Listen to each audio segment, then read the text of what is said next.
이제 우리가 성막에 관해서, 지성소에 관해서, 그리고 성전에 관해서, 그리고 구약의 지금의 생명 예배와 같은 5대 제사에 관해서 차근차근 새벽에 짚어보면서요, 하나님께서 왜 이토록 예배를 소중하게 여기시는지, 그리고 하나님께서는 당신을 향한 예배의 단위에 복 주시기를 그치지 아니하시고 어떤 일에도 예배의 장만큼은 하나님께서 보증하셨던 그 귀한 사실들, 왜 우리 믿음의 선조들이 예배를 지키기 위해서 그토록 피 흘려 싸웠는지를 이 성소, 회막, 장막, 그리고 지성, 이 안에 있는 지성소, 그리고 나중에 이것을 온전한 건물로 지은 솔로몬의 성전, 그리고 지금 우리들의 교회,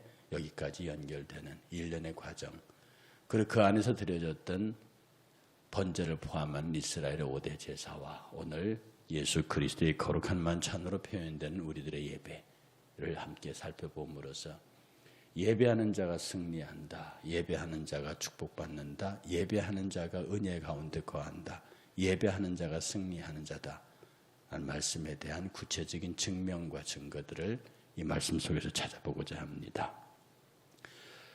여러분이 아시는 대로 잘못하면 굉장한 형식주의로 몰아붙일 수 있는 것이 이 율법의 성소와 이 제사입니다. 그런데 사람이 어떤 경우에 형식주의자가 되냐 하면 자기 중심에, 자기 판단에, 자기 생각으로 이건 굉장히 은혜스러운 말씀이요, 이건 굉장히 좋은 말씀, 찬양이라고 이렇게 해서 그것으로 가는, 그러니까 자기의 뜻대로 자기의 생각대로 말씀을 해석하고 이해하고 자기의 뜻과 맞지 않으면은 하나님 말씀이라도 시큰둥하게 버려버리는 성향이 의외로 저와 여러분들에게 있습니다. 방금 우리가 이상범 전도사님이 같이 찬송한 이제까지 지내온 것, 그 찬송가 작시자가 누군 줄 압니까?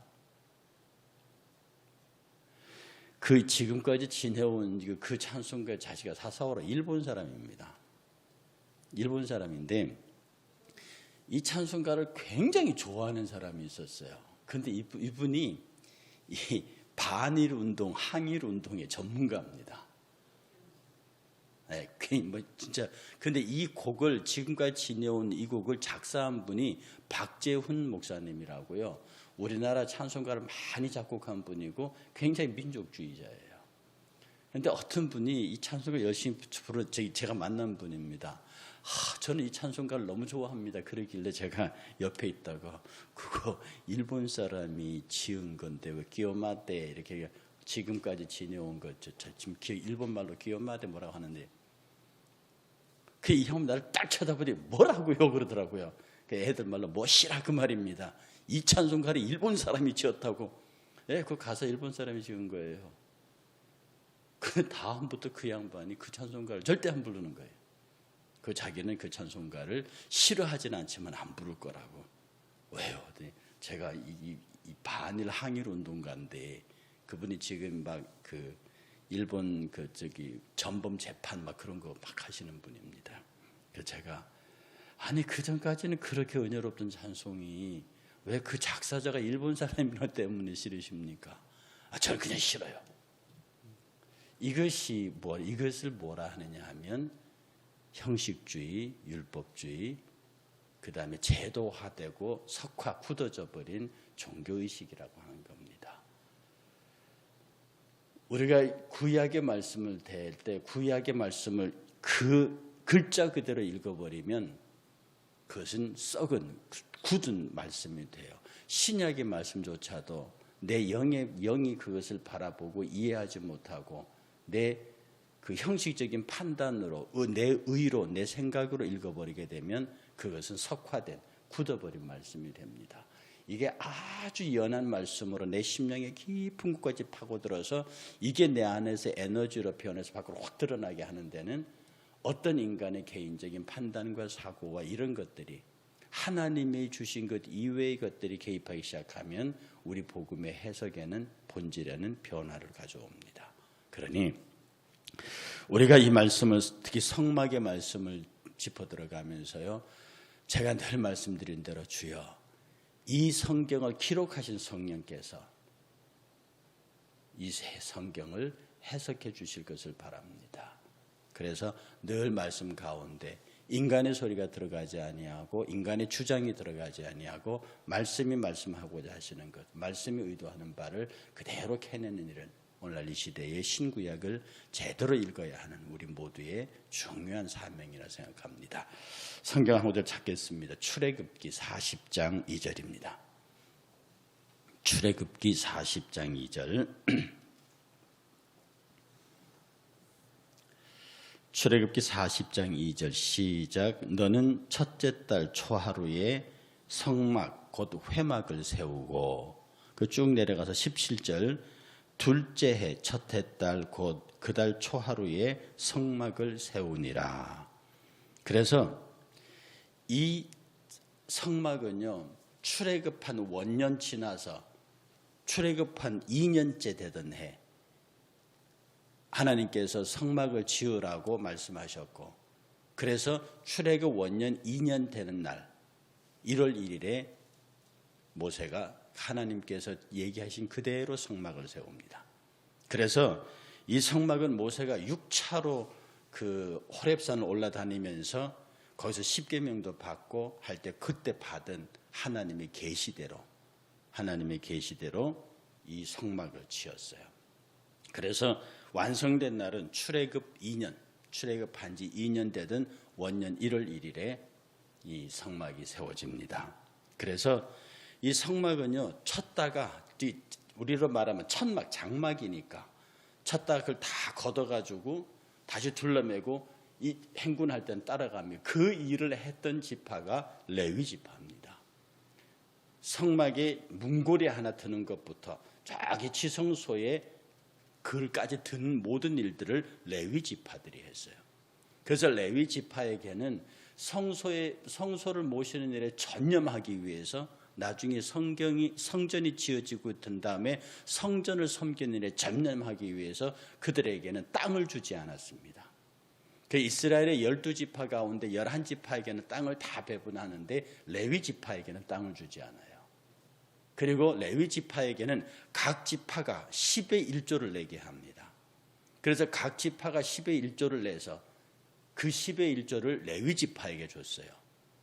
그럼 레위 지파는 그것을 받아서 제사를 지내고 성전을 유지보수하고 레위 지파들이 전부 먹고 살 수 있도록 그렇게 했대. 그래서 11조가 구약의 종교세 성격을 갖고 있습니다. 그래서 세금이기 때문에 안 내면 도둑놈 소리를 듣고 안 내면 하나님의 징계가 내렸던 거예요. 그래서 이스라엘 백성은 11지파는 땅이 넓은 땅을 받아서 그들의 소출을 10의 1조를 성전에 드렸고, 성전의 레위 지파들은 그것으로 성전을 유지하고 제사를 드리고 레위 지파를 먹고 사는 그런 것으로 했습니다.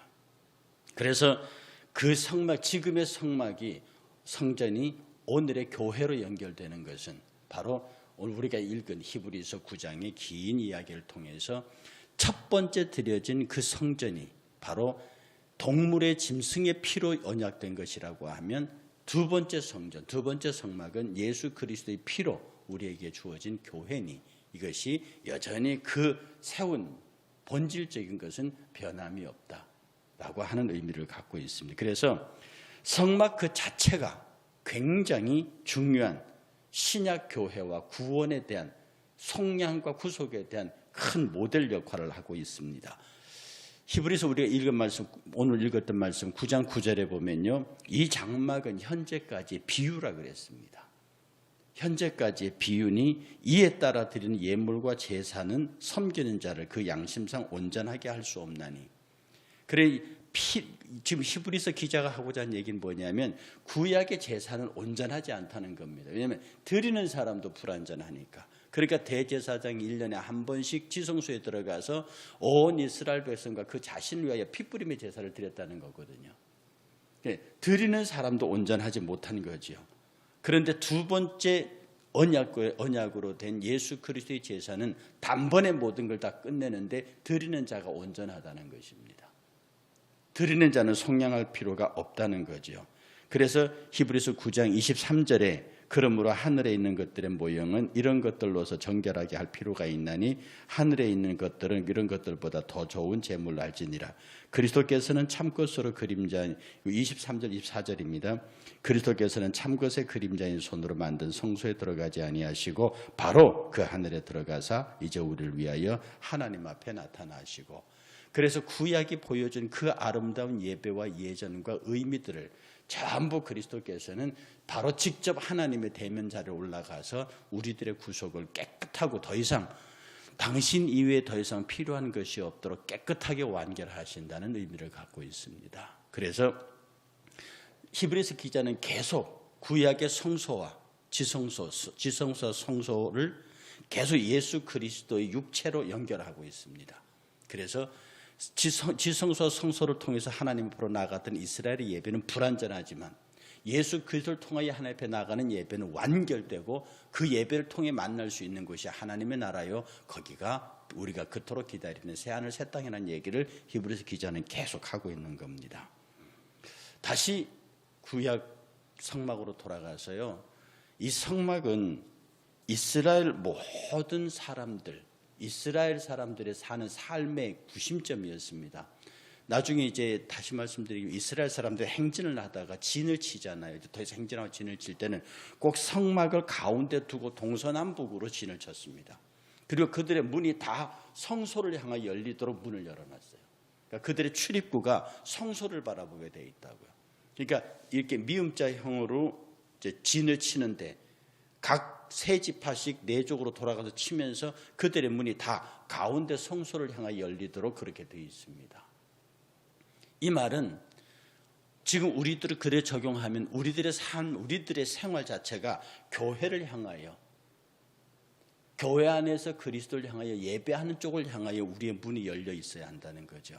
이 전통은 나중에 다니엘이 느부갓네살과 어명 앞에 섰을 때 자기 예루살렘을 향하는 쪽에 창문을 열어놓고 예배하는 것 같습니다.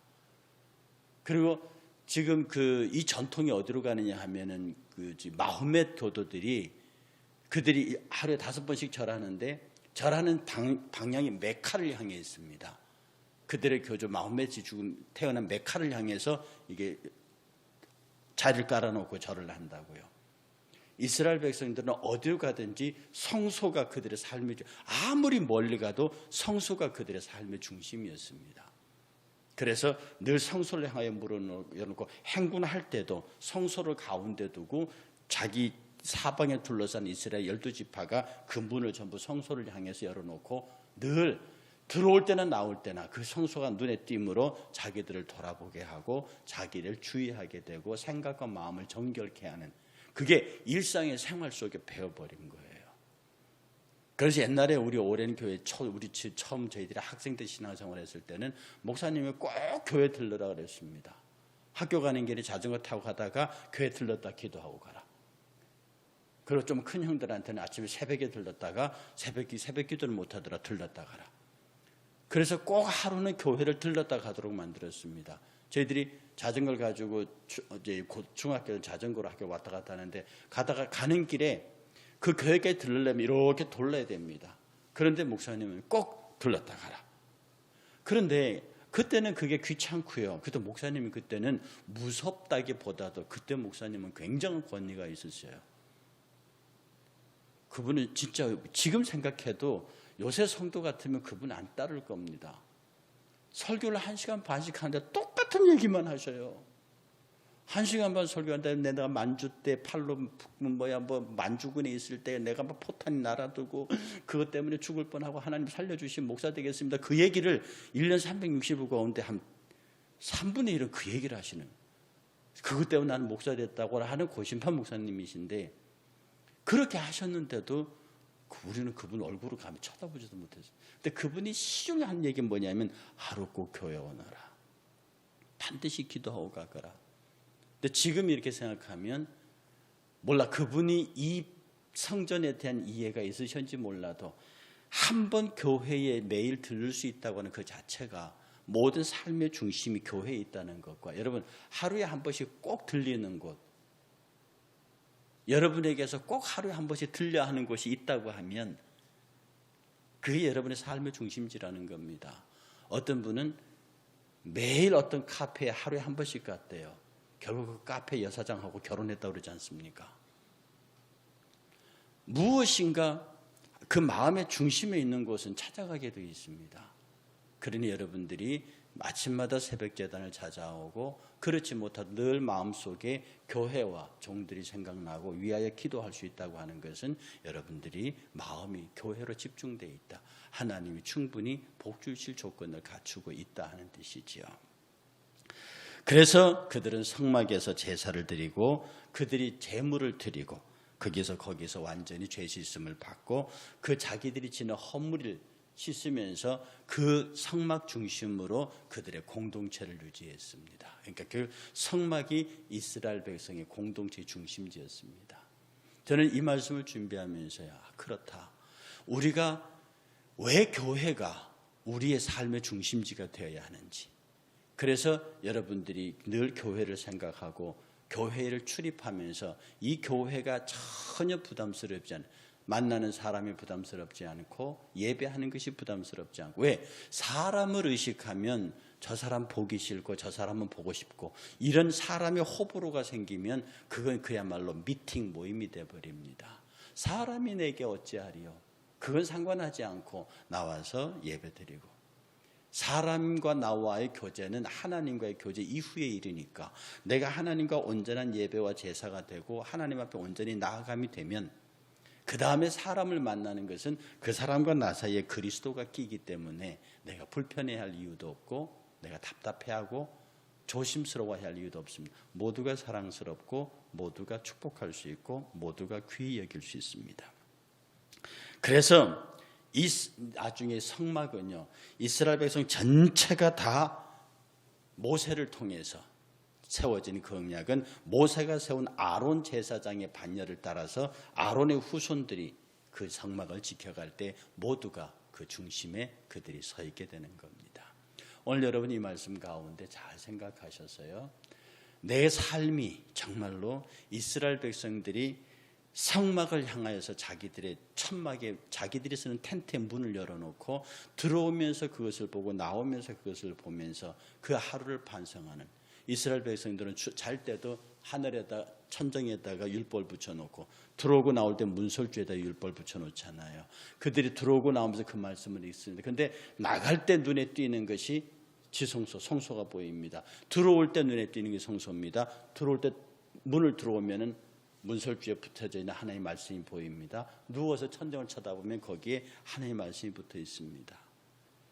얼마나 치열합니까? 얼마나 하나님의 말씀 가운데 살려고 또 하나님을 의식하며 살려고 얼마나 치열하게 삽니까?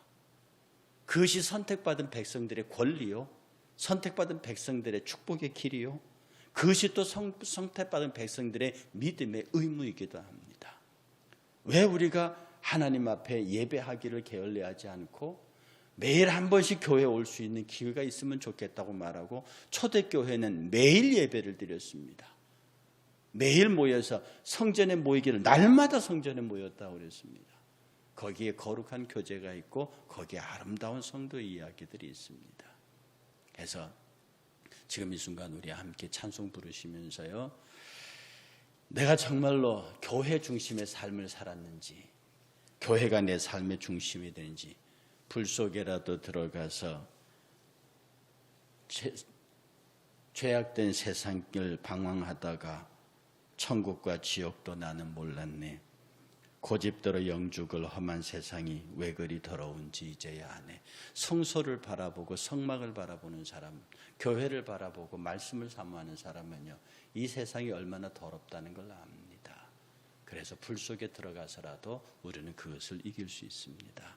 정말 내가 교회를 바라보는 신앙의 삶, 그리스도 예수의 은혜 가운데서 그가 나에게 그토록 소중한 분인지를 발견하고 살았는지 한번 깊이 생각해 보시기를 축복합니다.